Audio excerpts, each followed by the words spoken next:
Ciblapaz te recomienda.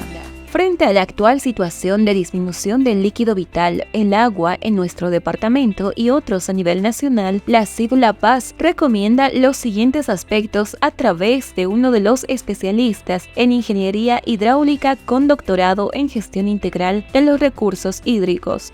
Mi nombre es Andrés Calizaya III, soy docente investigador del Instituto de Hidráulica y Hidrología de la Universidad Mayor de San Andrés.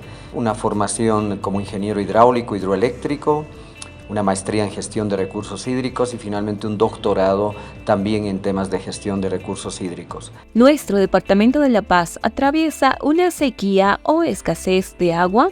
Bueno, en realidad es importante mencionar de que este es un proceso climatológico en el que el país está enfrentando, y no solo el país, es regional, los otros países vecinos de igual forma. Producto del desarrollo que se ha dado del fenómeno del Niño, nuevamente estamos bajo la amenaza de una sequía y una sequía extrema, que va obviamente generar una escasez de recurso hídrico y ya lo estamos sintiendo en algunas ciudades y departamentos del país. ¿Cuáles podrían considerarse los principales factores que ayudan a la disminución de agua en La Paz? Lo importante es el cambio climático que está afectando, y eso es algo innegable y que cada vez están empeorando las condiciones y la dinámica climatológica en nuestro país, lo que produce sequías, escasez de agua en algunas regiones y inundaciones en otras, ¿cierto? Y por lo tanto el efecto del cambio climático es la razón fundamental. A ello se suma una serie de actividades antropogénicas en el país y es importante mencionar que a nivel también institucional de nuestras organizaciones públicas, etcétera, falta, vamos a decir, la capacidad en los recursos humanos que van a cumplir carteras estratégicas. Se requiere especialistas que vayan poco a poco dando soluciones, pero soluciones no paliativas, que es lo que más le cuesta al país, sino ya soluciones a corto, a mediano y largo plazo, pero basados en situaciones que se están dando, en trabajos de investigación de manera coordinada. ¿Qué es lo que ocasiona el cambio climático? Nosotros somos un país vulnerable ante esta situación. En realidad, los países desarrollados, con el nivel de vida que han logrado alcanzar, son los que más contaminan el medio ambiente y son los que están acelerando el calentamiento global a nivel mundial. Y obviamente estos países en desarrollo no van a retroceder en el nivel de vida adquirido. Ellos básicamente consumen muchísima energía y también gastan mucho recurso hídrico, pero en realidad son ellos los que están generando mayor producción de gases de efecto invernadero, lo que está obviamente nos afecta a nosotros como país, en particular a Bolivia, porque es un país muy vulnerable ante esta situación. Pero vuelvo a reiterar, estos países jamás van a retroceder en ese desarrollo adquirido. Si bien están promoviendo, por ejemplo, el parque automotor, pasar a usar vehículos eléctricos, pero no es suficiente. Y por lo tanto, esto es algo innegable. El cambio climático lo vamos a sufrir y más bien lo que tenemos que hacer es desarrollar políticas de adaptación, crear cultura de resiliencia en nuestra población, dando soluciones a esta temática. En 2016 se tiene el registro de que La Paz se quedó sin abastecimiento de agua por 4 meses. ¿Esta experiencia podría volver a repetirse?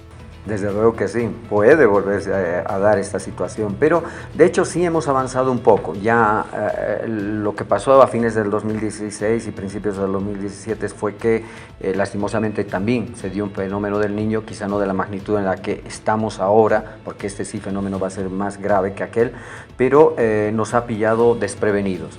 Y no es porque nuestras autoridades no sabían, los tomadores de decisiones, no es que no lo sabían.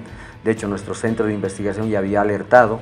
Personalmente fui coordinador de un proyecto en el que hemos buscado estrategias para la concertación y dar soluciones a las posibles escasez de agua, pero lastimosamente no hemos tenido eco en nuestras instituciones importantes del país que tienen que ver con el recurso hídrico. Hemos hecho varios proyectos de investigación en ese entorno, hay varias publicaciones incluso del tema de los glaciales, etcétera, y por lo tanto, en esa oportunidad, lastimosamente, esas lecciones no queremos que se vuelvan a repetir porque ha causado muchos problemas, incluso a nivel familiar esta situación y por lo tanto es posible que se pueda dar esta crisis. Hemos mejorado un poco y la verdad es que las lluvias no van a desaparecer, de pronto va a cambiar su dinámica, ¿cierto? Su dinámica climatológica, pero lo importante es que se ha invertido en obras. Hay algunas obras importantes como varias represas que se han tenido que construir rápidamente a un mayor costo.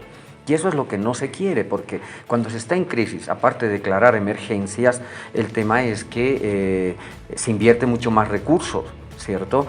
Amparados en ese paraguas de proyectos de emergencia, y se invierte mucho más, quiero decir que se gasta mucho más dinero a atender las crisis, cuando ya con estrategias preliminares de prevención se puede invertir en la construcción de obras de captación de cosecha de agua, que eso es lo importante, captar esas lluvias, almacenarlas para luego distribuirlas.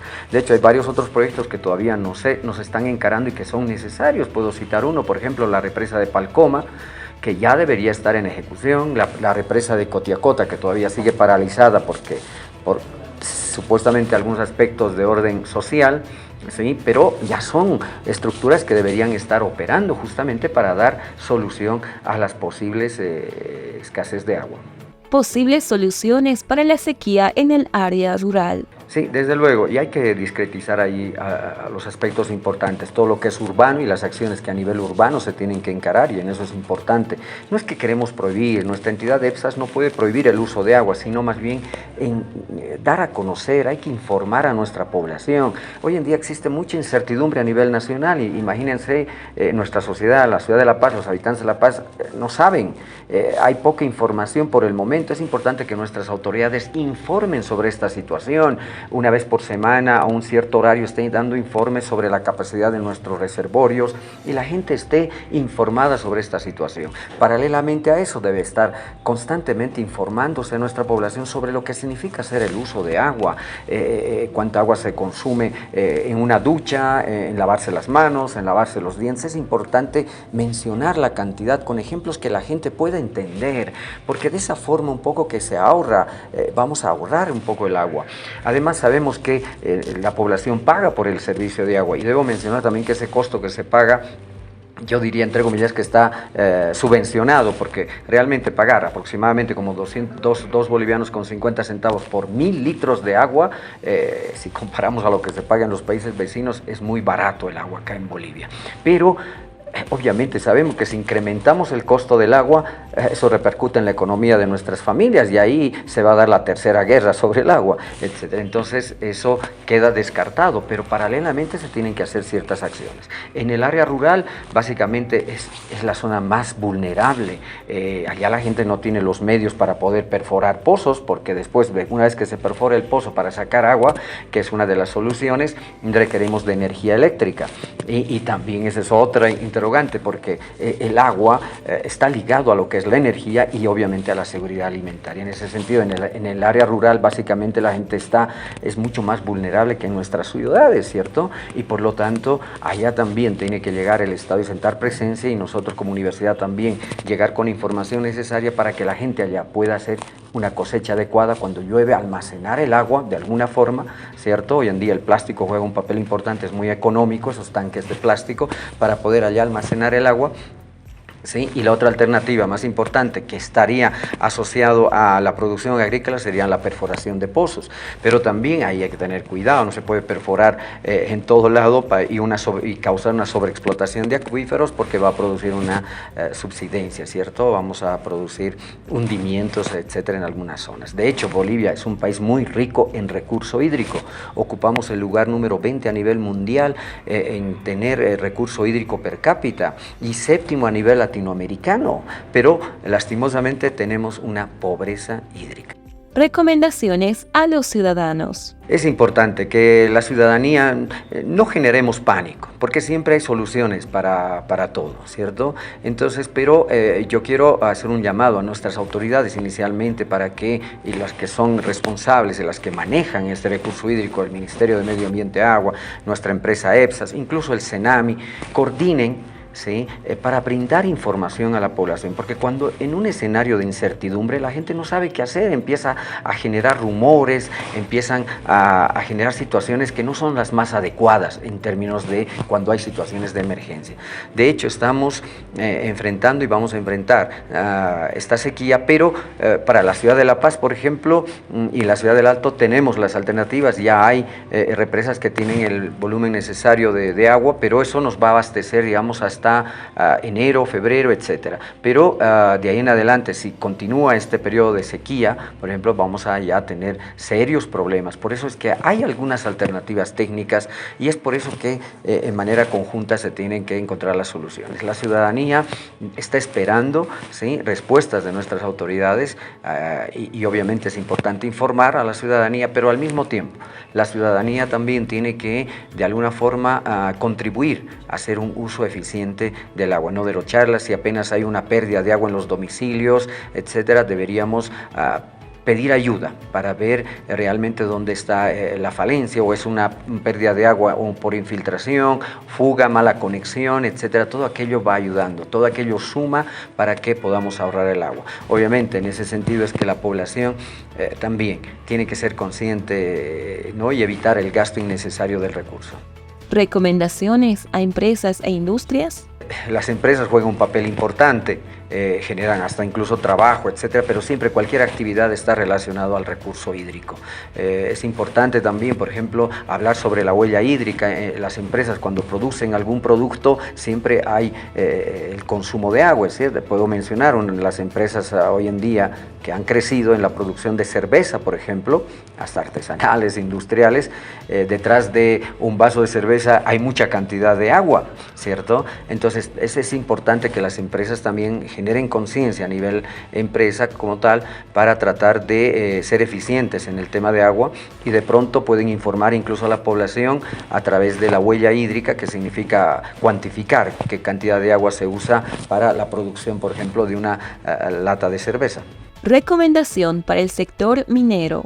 Lastimosamente es la fuente principal de la contaminación y dejan pasivos ambientales irreversibles. El caso del lago Popó, el caso del embalse de Milluni, totalmente contaminada de Copajira, y eso repercute en el tratamiento de las aguas, porque EPSAS tiene que invertir más recursos económicos en poder potabilizar esas aguas, ¿cierto?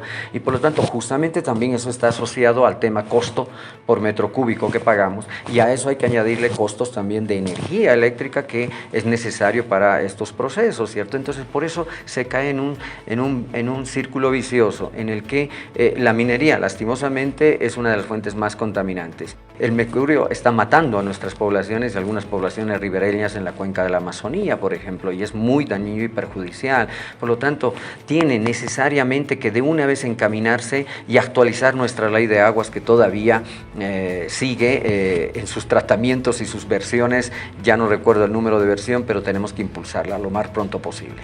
Recomendaciones para las diferentes entidades académicas. Desde luego, lo que ya venimos haciendo, por ejemplo, personalmente vengo capacitando a nuestros estudiantes en el tema de cosechas de agua. Hoy en día es muy fácil, hay muchas aplicaciones ya desarrolladas para que por lo menos nuestros estudiantes actualmente en formación y posteriormente cuando vayan a ejercer ya cargos en entidades públicas, privadas, etcétera, tengan ya presente lo necesario, lo que se debe hacer para poder proteger nuestros recursos hídricos y darle un buen uso. De hecho, es importante hoy en día hacer una cosecha de nuestras aguas superficiales a través de presas no grandes, porque a veces los grandes proyectos, grandes problemas ambientales, grandes problemas sociales, etcétera, pero en la medida de las posibilidades, la única forma de hacer frente a estas crisis es a través de la construcción de pequeños embalses, etcétera. Y nosotros estamos capacitando y junto a mis colegas del Centro de Investigación se están formando estudiantes, capacitando, transfiriendo conocimientos, porque todos somos responsables de esta situación. Todos tienen relación.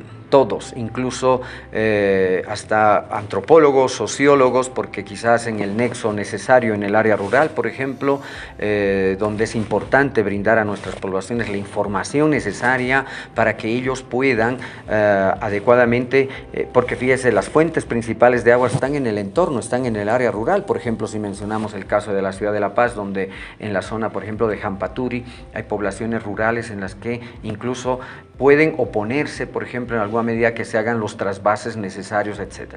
Entonces es importante que todos los profesionales son llamados a esta situación. Hoy en día hay una ciencia muy especial, por ejemplo, como la hidroeconomía, ¿cierto? Que se dedica básicamente a la valoración desde ese punto de vista al recurso hídrico. Entonces son nuevas especialidades que se abren y que dan nuevas luces, porque hoy en día el desarrollo tecnológico es importante y el desarrollo científico también, de forma paralela, para atender esta problemática del agua. Siempre con el objetivo de tratar de difundir más conocimiento a nuestra sociedad y en particular a nuestros estudiantes en formación de la universidad. Hace años atrás he escrito un libro sobre la gestión integral del recurso hídrico y el desarrollo hidroenergético del país. Bolivia antes era un país hidroeléctrico, vamos a decir. Nuestra matriz energética estaba basada casi más de un 60% por la producción hidroeléctrica. Hoy en día es todo lo inverso, incluso la producción hidroenergética hoy se va a ver afectada ante este fenómeno del Niño y la sequía que estamos afrontando. Entonces se van a reducir aquello. Pero la hidroenergía no deja de ser una alternativa importantísima para el desarrollo del país y obviamente también, ¿por qué no?, para afrontar estos temas de sequía, por cuanto la energía juega un papel importantísimo, no solo para el desarrollo, sino también para poder apoyar en el aprovechamiento eficiente del recurso hídrico. Bolivia también es un país rico en recursos hidroenergéticos, no solo en términos de recursos hídricos, y la energía juega un papel importante para poder usar esta energía, por ejemplo, para bombear, aprovechar la energía eléctrica que producen estas centrales hidroeléctricas para bombear agua. Puedo mencionar el caso y el perfil de proyecto que se escribió, por ejemplo, para hacer el sistema de bombeo de las aguas en la región del Chapare para traerlas a la ciudad de Cochabamba, que de acá a unos años es posible que se vaya a ejecutar los proyectos de esa forma. Hoy en día existe un sistema de bombeo, se bombea aguas desde Pongo hasta la cumbre, por ejemplo, y requiere energía eléctrica. Entonces, Bolivia, al ser también un país rico en recursos hídricos, es rico en proyectos en potencial hidroenergético que muy bien puede aprovecharse para afrontar este tema de las sequías. CIP La Paz te recomienda.